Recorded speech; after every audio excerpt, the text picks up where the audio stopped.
Bem, amigos, muito bom dia, muito boa tarde, muito boa noite a todos vocês que curtem o nosso canal Cockpit do Xande. Agradecer a você por poder estar conosco aí, né? A sua paciência de mais uma vez. Bem, meus amigos, pedindo o seu like, sua inscrição aí no canal para ajudar o Xande. Eu estava conversando com um colega esses dias sobre essa questão do Mundial. Ele é até torcedor de outro time, né?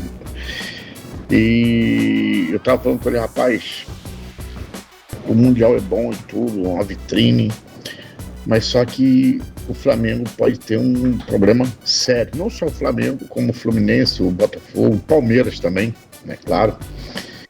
Porque a gente tá falando sobre contratação. A gente tá assim, não, o Cruzeiro, pessoal, eu acho que o Cruzeiro vai ser um dos possíveis, se não o melhor candidato aí a conquistar o Brasileiro 2025. Mas por quê? Foi o que eu falei. Ele disse, olha, o Cruzeiro, ele não deve perder jogador agora no meado do ano, dessa próxima janela. Porque o Cruzeiro, ele não vai jogar Mundial. Então o Cruzeiro só vai ter essa janela agora de meado do ano, pronto, acabou. Então pode ser um jogador ou outro ali, mas nenhum jogador chave.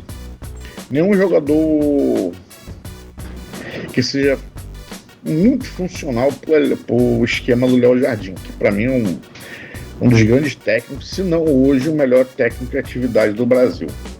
E vocês verão por que no futuro. E, poxa, cara, mas não estou entendendo. Eu falei assim, rapaz, é o seguinte, olha, o Flamengo vai jogar o Mundial, assim como eu falei, né? O Fluminense, o Botafogo e o Palmeiras. Mas eu vou me ater mais do Flamengo, porque é o time que eu conheço melhor, porque eu sou flamenguista e comento muito sobre o Flamengo. Então os outros é uma coisinha aqui e outra ali. Apesar que o Botafogo está fazendo boas contratações. Mas só que o Flamengo vai jogar o Mundial, o Flamengo tem jogadores que são muito vistosos. O Wesley parece que está praticamente vendido. Agora surgiu a questão do Gerson, né? Da venda do Gerson aí pro Zenit. E o que acontece? Aí você tem outros jogadores, como por exemplo o Léo Ortiz, que é um excelente zagueiro. Então imagina o Flamengo fazendo gol, né? Ou nem só fazendo gol, mas o passe de um Léo Ortiz de trivela, colocando a Arrascaeta na cara do gol, como aquele gol contra o Fortaleza. Porque, meus amigos, tenha certeza que lá vai ter muito olheiro. Muito. E vários times do mundo inteiro para poder ver. Principalmente dos times sul-americanos, africanos, asiáticos. Esses olheiros não vão se atentar muito a times europeus. Por quê? Porque os jogadores estão na Europa, então eles estão tendo visibilidade a toda hora para eles lá. Mas só que quando esses times sul-americanos, africanos, asiáticos, né, eles vierem jogar, ou da Oceania, então eles não têm tanto contato com esses olheiros. E o olheiro, ele tem uma percepção totalmente diferente, minha, sua, do torcedor, até de um técnico, porque o olheiro, ele vê detalhe. Mesmo que um time não vá bem, vamos aqui, com todo respeito, mais um time aqui no Brasil que a gente acha que não vai bem, mesmo, vai ser o Fluminense. A gente, pelo menos em tese, né? Pode ser que o Fluminense chegue lá, chega até a final, não sei. Pode ser até que seja campeão.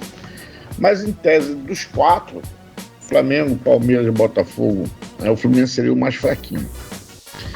E vamos supor, o Fluminense perca o primeiro, o segundo e o terceiro jogo. Beleza. Mas o Fluminense tem jogadores muito bons, como o John Arias. E vamos supor que mesmo perdendo o jogo, o John Arias consegue fazer bons passos, né? Jogadores que façam bons desarmes. Então, um lateral que tem potência para subir, para voltar, que cruze muito bem, apoie, ou que então seja um ótimo interceptador, que sai jogando pela lateral, vai entrando, que eles gostam muito disso, né? Entrando pelo meio para ajudar o meio campo ali na construção. Então o olheiro, ele vai ter esse olhar clínico. E nisso pode acontecer Que eu não digo dos jogadores mais velhos, por exemplo, no Flamengo, né? Como eu falei, eu falar mais de Flamengo porque é o que eu conheço melhor de elenco. Mas, por exemplo, jogadores mais velhos como Danilo, Alexandro, né? Esses jogadores talvez não estejam tanto no radar. Mas se você pegar, por exemplo, o Léo Ortiz, Léo Pereira, tem um ótimo menino aí que também é zagueiro também no Flamengo também, que vai jogar também, está relacionado. O Jorginho, né? Que está no Flamengo agora também estaria fora, né? O Pulgar poderia ser uma incógnita. O Dela Cruz também outra incógnita, mas tem mercado, né? O Alan também tem mercado ainda, né? O Luiz Araújo, esse menino Everton Araújo que joga ali na volância.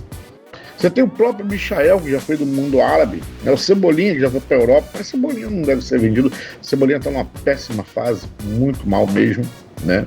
Você tem o Pedro, né? Você tem o próprio Arrasca, porque você não só tem a Europa, não. Você tem o mundo árabe. Tá vendo o Zenit aí com o Gerson? Né? Quer pagar à vista para poder levar o Gerson? Isso pode acontecer. Eu não sei te dizer aqui quanto é que é a multa rescisória do Arrascaeta. Quanto é a multa rescisória do Pedro? Eu não sei te dizer. Mas eu acredito que os caras chegam aqui de repente com 50 milhões de euros, pá, na bucha para levar Pedro, o Flamengo não vai vender? Para levar o Arrasca, o Flamengo não vai vender? O Luiz Araújo? Então, eu estou pondo aqui como exemplo o time do Flamengo, mas é porque eu conheço melhor, né? Mas isso vale para todos os outros três, tanto o Palmeiras quanto o Botafogo e quanto o Fluminense. Todos três. Porque vai chegar com dinheiro, né? E vai levar. E isso pode acontecer o quê? Desconfigurar o time para o resto da competição. Para a Libertadores, para o Brasileiro e a Copa do Brasil. Isso pode vir a desconfigurar o time. Porque aquela questão, você vende, como falando mais uma vez, estou falando de Flamengo, que é o time que eu conheço melhor. Você vende um Arrascaeta, aonde você vai arrumar um outro que vai chegar para poder casar e dar certinho ali? E a questão é que às vezes agora mesmo estão dizendo que o Flamengo está contratando Jorge Carrascal. Dizem que é um excelente jogador. Mas até ele chegar a se adaptar, o próprio Jorginho, excelente jogador. Mas até ele chegar a se adaptar, se familiarizar, pegar o jeito com os colegas, né, o tempo, tudo certinho, isso leva treino, isso leva tempo. E só que quando terminar o Campeonato Mundial, logo em seguida já tem continuidade, já vai ter Libertadores, Copa do Brasil, Brasileirão, e tudo para, meu amigo. Então, esse Campeonato Mundial, ele pode ser uma bênção, mas pode ser também uma maldição para o resto da temporada. Não se surpreendam. Não se surpreendam se houver saques para levar vários jogadores de um desses 4 times e eles perderem o tempo, né? Perder o fine do restante do campeonato e acabar perdendo os campeonatos. Isso daí pode acontecer.